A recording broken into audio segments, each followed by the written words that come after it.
Okay, Eric, I wanted to point something out for you to work on.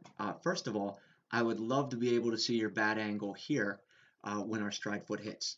I think everything with you just comes from our stride, and you're just a little bit heavy on your stride. So again, really compare what you do to the major leaguers. So as we're taking our stride, okay, one is I would fight to get rid of that wrapping the bat, and we've talked about that before. You know exactly what we mean by that. Again, I would love to see your bat at that angle when you're hit. Just look at the major leaguers. As we're taking our stride, we can just see we've got a lot of movement forward, right? Which is okay if your chin stays over your belly button. When it's pretty close to that. But as you look, just compare this to the major leaguers. Look at how heavy we are on our stride. As from there, it doesn't really look like our weights. Just compare yourself to the major leaguers there.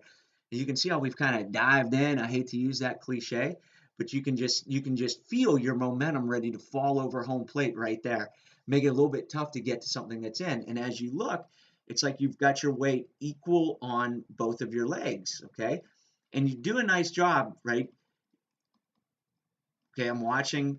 We could get a little bit more separation between our lower half and our upper half, which inevitably is going to be impossible to do because we land with so much weight already committed to our front side there, right? So as we watch here, as we start to turn, see how your hands start moving right when our hip turns, right?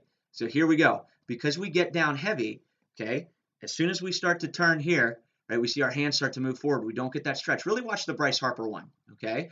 Because you can see how he gets some of that lower half rotation with his hands still back. And what I think is going to really help fix that, Eric, is if we were landing in, like, I'd like to see you land right there. To be honest with you, like right there, if you got down there, I think that we'd be absolute money, right? Because you can see, look how the weight's still on your back leg here, right? Look how your bat's at pretty much a 45-degree angle. That's where I'd like to see you land, right there. Burn that image into your mind, right? As we go, look at how we're getting everything forward. And again, we've got our weight so much forward that we don't really get a separation between our lower half and our upper half, right?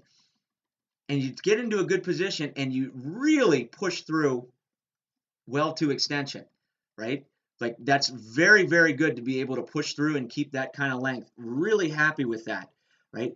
I just think everything's going to be solved if we get rid of that as our load position, and our load position was more there, right? See how the weight's back, right? Everything's in good position there, and we just get so much coming forward on our stride, okay, that we don't really get separation between our lower half and our upper half.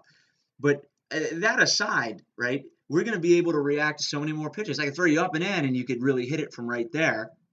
I'm not so sure we could hit it from right there or recognize that a pitch is off speed. So just continue to work on where you get to in that that loaded position, and just compare where you are to the major leaguers. And I think so many of the other issues, not there are a lot of other issues, but we'll be able to get them that stretch if we land more loaded.